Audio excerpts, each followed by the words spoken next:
prisons and taxpayer dollars to go into those prisons. So I really think we need to change our focus to rehabilitation.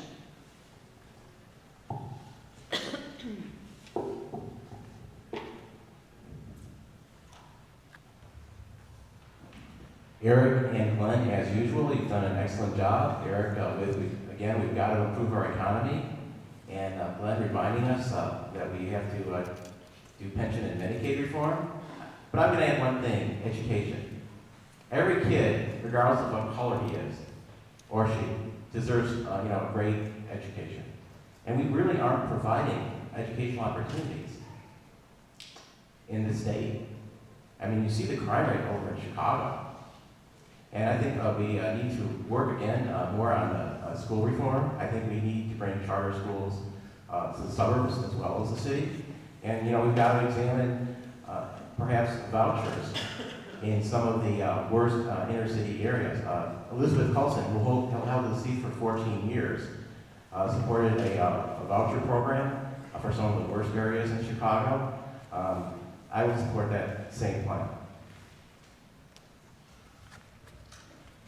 That leads nicely into our next question. There's been a proposal for what's being called cost shifting of pension obligations. Under the current system, the local school districts in suburbs and downstate can pass increases in pension obligations that the state then has to pay for. Some folks feel that it's not fair to expect Chicago taxpayers, who do have to fund their own pension system, to pay for that. Could you state whether you approve or disapprove of cost shifting to local districts, which here would be District 65, District 202, and state whether you feel the present system of school funding is equitable? If not, how you would change it? You can have a minute and a half for this one. Oh, this is Glenn again. It should have been that way from day one. That means the local school districts, if you pay a teacher a salary, you should also incur their pension benefit. The way it was for 20, 30 years, I don't know how it was they got started. You pay your teachers, you spike their salary in the last few years, and okay, great, when they retire, we pass the cost off to the state, socialize the pension cost. So if we'd have done that from day one, we wouldn't have as big a problem now, because local school districts would have had their hands tied a little bit about how much they were paying their teachers. Since it's not, now the legislature wants to say, look, we've screwed the system up, we haven't put money into it, we have no money, so let's throw it back to the local districts now and make them fund it a little bit. And I'd say, hell no, right now, don't take it back. Until they fix the debt problem. There's nothing to fix the debt problem if they just push a little of the funding back to the local school districts. So first of all, fix the debt problem, make the cuts that I suggested earlier, get the pension problem under control, and then as a representative for all the suburbs, I'd say, yeah, we'll take a look at that, and maybe we'll shift some of the costs back. The problem still remains, though, even if they did shift some of the funding back to the local districts, the state would still set the benefit. So how great would that be for Evanston, Glenview, all these local communities where now you've got a partial of the funding cost, but the state is telling you that the benefit now has been bumped up 5%. Keep moving the goalposts on you. So this whole pension system is one huge mess that it's a red herring to push the funding back to the districts right now. They're grasping at straws and they're desperate. And I would never tell any of my constituents in any of these localities to take that deal. Not yet.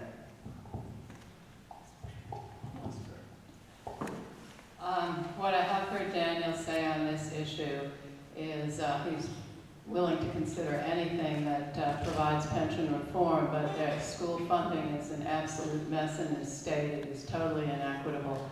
And if we're going to talk about making school funding equitable by changing the pension costs and pushing them back onto District 65 and 202, then he said that we need to look at all of school funding and all of the issues. Why is a special ed student in Chicago worth more than a special ed student in Evanston? That's only one example of many inequities in school funding throughout the state of Illinois. So if equity is the goal, then equity throughout school funding would be a reasonable place to go.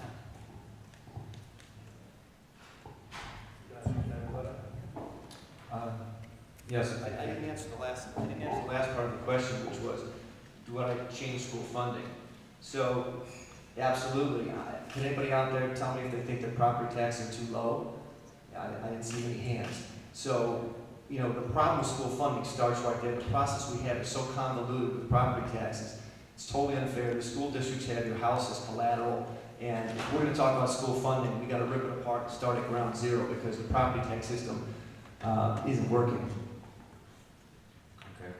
And going forward, please don't use your time to add on things that you forgot to say. Eric?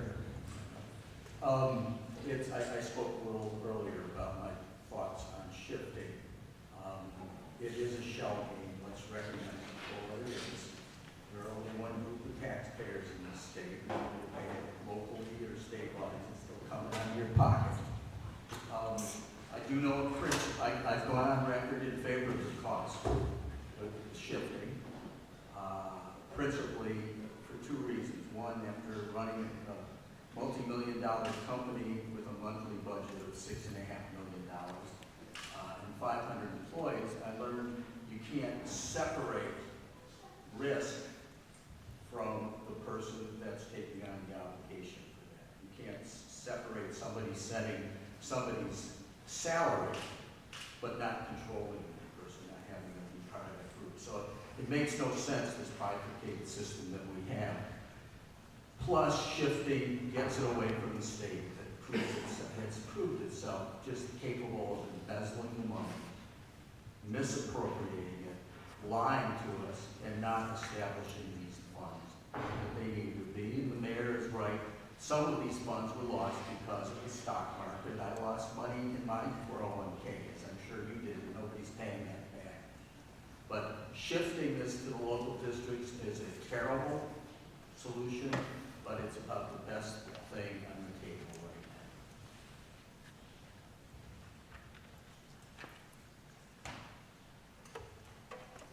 now. I spoke with Ralph Matier from the Senate for Tax and Budget Accountability, and one thing he said to me is that there's only about 5 people in the state that really understand how our schools are funded. And if they all go down in a plane crash, nobody does. So I think that the way that our schools are funded has to change. I think it has to be more equitable. I think to rely on local property taxes is wrong. I know people downstate who said to me, Robin, it just isn't fair that my children have a worse education because we live in an area where we don't have high property taxes. So I think that that has to be changed.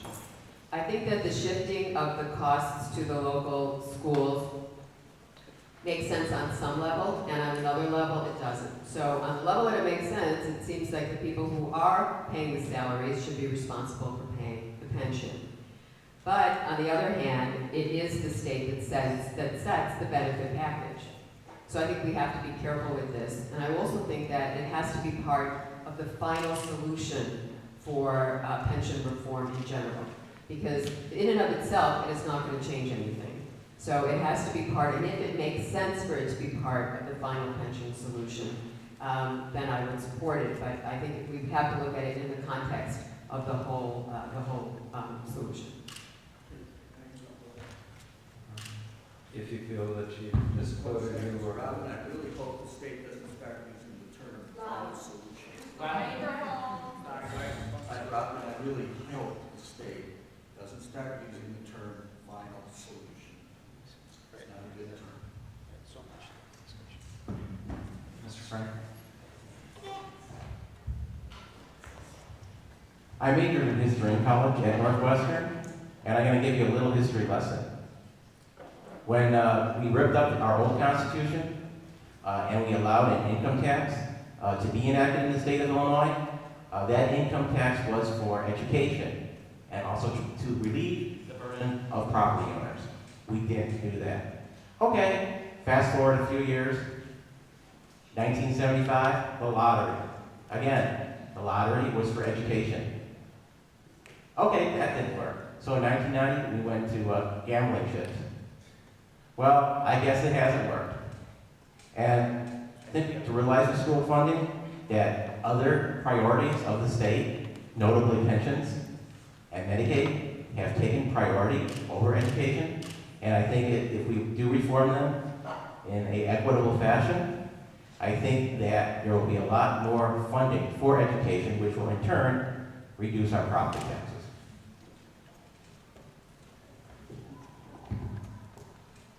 I am a mother, I am a teacher, my kids are in the public schools, so for me, education is a top priority, and I think for most people sitting in the room, we could say that as well, because we all moved to this area because of the fact that we have such high-quality schools. We need to be able to maintain our schools without putting any more pressure on the property taxpayer, because our property taxes have gotten so high that a lot of people have said, I just can't afford to live here anymore. That being said, I am against shifting the property tax burden to the local school districts. We're fortunate in this area. If it had to happen, we could probably do it in a pinch, but we're the exception to the rule. There are a lot of other schools around the state that if we were to put this burden upon them, it would take away from the children, and that's just wrong. Thank you all. We've got a note passed up here, and probably first person who can answer this is all we need. How many people do each of these offices represent, the representative districts and the Senate district? Does anybody know? Yeah, total voters in each district. The population of the state's divided equally among the whole, each district, and it's somewhere between 118,000, I think, and 123,000. Yeah, I heard it was like 150,000 registered voters between 17th and 18th district, something like that. Not enough Republicans though, so please, if you know the register. You know, we haven't redistricted our courts since the new Constitution went into effect. I think it's about time that we did do redistricting. Again, I'm a history major in college, and there's a thing in England called rotten boroughs.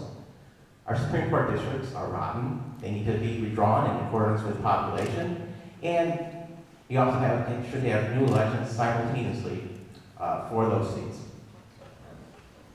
Thank you, Kyle. Illinois social services have been threatened by the funding cuts. A academic who's studied this says that actually a lot of our social service programs are outsourced, and contrary to what people might believe, are not paid for directly by the state but through intermediate agencies. The question is, are we getting full value from our social service programs? Could you please in your answer identify something you think is a severely underfunded or overfunded program and say how you would fund or cut that program? We'll start with Mr. Lieber.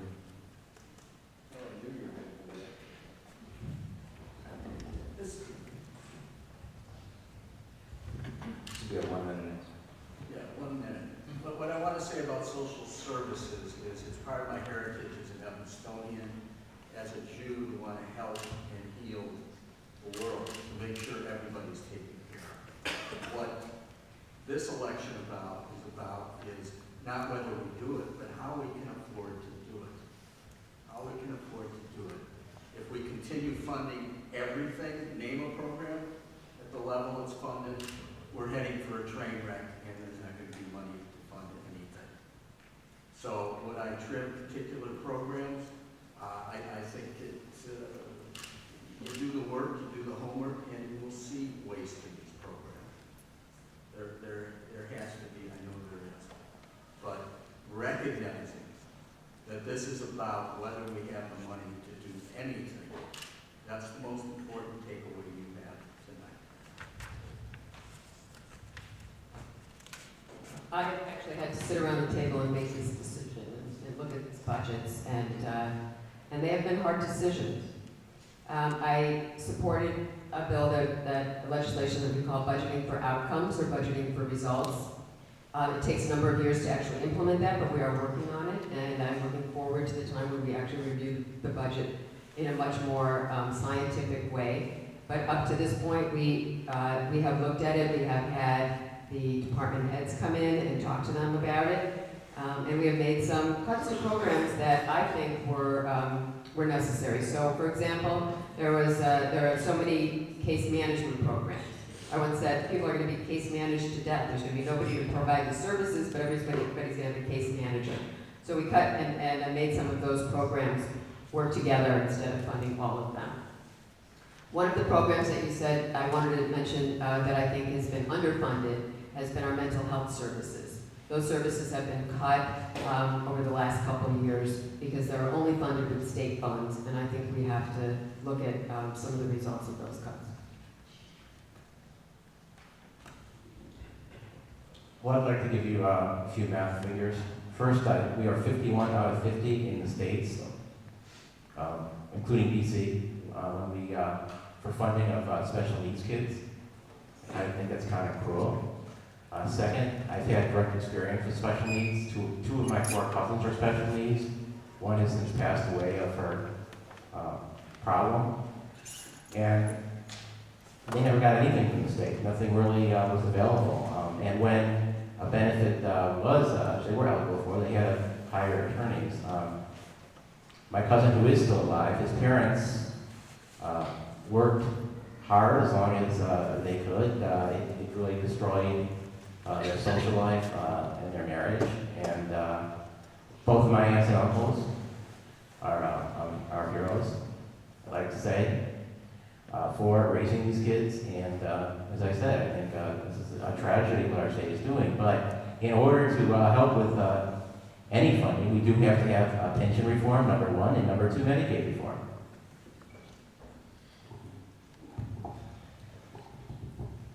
In the past budget, the state of Illinois made some deep cuts, and unfortunately, it's the people who need the most help who are going to feel it the most. Mental health services were cut. Like Kyle just said, services for people who are disabled were cut, people with special needs. We need to be able to provide a safety net for these families. Going door to door, I've talked to a number of families who have so many concerns because they don't know what they're going to do. I talked to one mother who said that her daughter is completely dependent, but the only way Medicaid and the new program will cover her daughter is if she institutionalizes her, and all she wants to do is keep her home, and she can't afford to do it. So we have these stories going on in the state that we really need to personalize so we can see where the safety net is most responsible to help the neediest people in our state. Again, it's not sound like a broken record, but unfortunately the reason we even have to make cuts is because we can't balance the budget. Again, pensions, Medicaid. This is not my area of expertise. I don't know a lot about the social services. I'll defer to other folks. I certainly wouldn't discriminate in how we're cutting. We're going to have to cut some. But one I wouldn't cut, I believe, is any service to military families. I guess they have a soft spot, and I've always been proud of our military. I never served in the Army, but I'm proud of the military that we have. I don't think we should cut a dime, but maybe we should increase the funding for our war vets that are coming home, protecting us, so we have the right decision to discuss something like this. The state's funding cuts have hit Evanston as well, and it's sad because money spent on preschool children is money well spent, and it comes back and saves costs later on. So we are much better off spending money up front on little kids rather than having to spend lots of money later on teenagers who are acting out. So the state's cuts are necessary because everybody is correct, because of the problems with pensions and with Medicaid, but the funding cuts are going to hurt us in the years to come. And I saw Jerry Sturmer recently, who's in charge of making some of the cuts for the governor, and he ran Voices for Illinois Children for many years, and he just shook his head and said it's bad and it's going to get worse.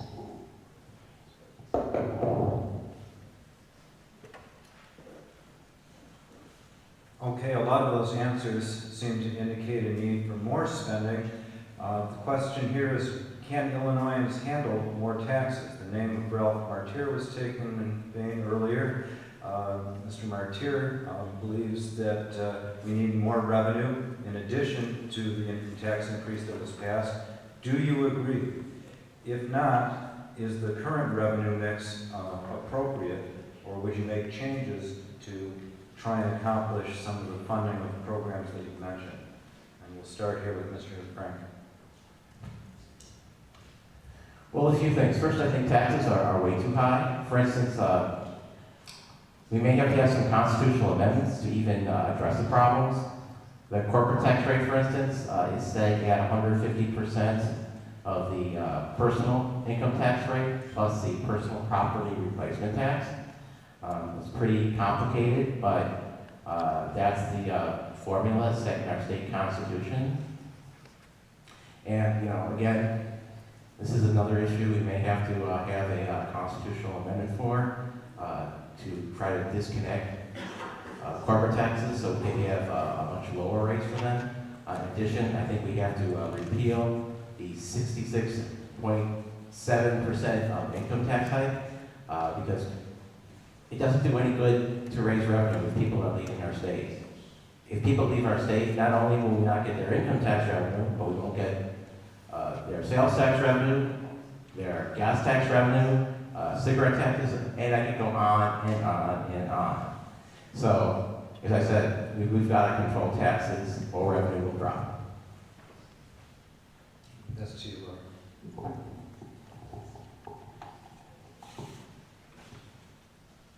The residents of the state can't afford any more taxes. Like I said, I've talked to so many people who are afraid of losing what they have because of their taxes. I talked to a woman in Skokie who said her house is paid for and she's on a fixed income and she can't sell her house because the taxes are so high and she'd lose so much money. So it's not looking to the taxpayer to add additional funding to the state. We really need to work on stimulating our economy and finding sustainable jobs that are going to stay in the state so we can have more people working, more people being able to afford homes, pay their property taxes without them going up anymore, and stimulate the economy, because if you have more people back to work, it's going to be a domino effect. Those people are going to have money, they're going to go to the stores, they're going to go to the movies, and we're going to see more people being able to survive in the state financially and happily. First of all, one of my really big pet peeves, whenever I hear somebody in government talking about they need more revenues, governments don't have revenues, they have tax receipts. Subtle difference. But I think you understand, revenues are reserved for people who run a business, who have products and services, and those people have an option to purchase those. The state gets tax receipts, they extract them from their citizens. So whenever I hear this lovely city of Chicago and Cook County throwing out another knee-jerk tax reaction, I heard a violence tax the other day by Tony Preckwick, but we have a 5-cent bullet tax. There's a soda tax going on. Gee, what else can we tax? Haircuts? It's desperation. They've mismanaged the state. Has anyone had a chance to look at the Senator Coburn's waste book for 2012, the federal government? They have the audacity to ask for more taxes when they have they spent $1.5 million for studying how to build a better gaming stick, $100,000 to send a comedy troupe on a tour of India. My favorite, nearly $1 million to see if a male fruit fly would be more attracted to an older female fruit fly than a younger one. That sounds like a grant that Madonna or Cher were promoting. We need to reform our tax code to make it more fair, more transparent, and more economically efficient. This should include a broadening of the base and lowering of rates for the sales tax, a constitutional amendment repealing the mandate that our income tax be flat, and an overhaul of our property tax assessment system. The 43 states that have an income tax at all, 35 have progressive income taxes.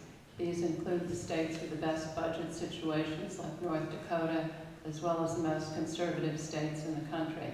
It's simply a common sense question. Should the Constitution prohibit legislators from changing the tax code to reflect changes in economic reality?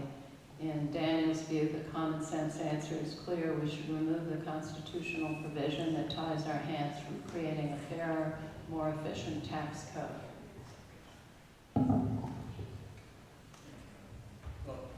Good for us, we all agree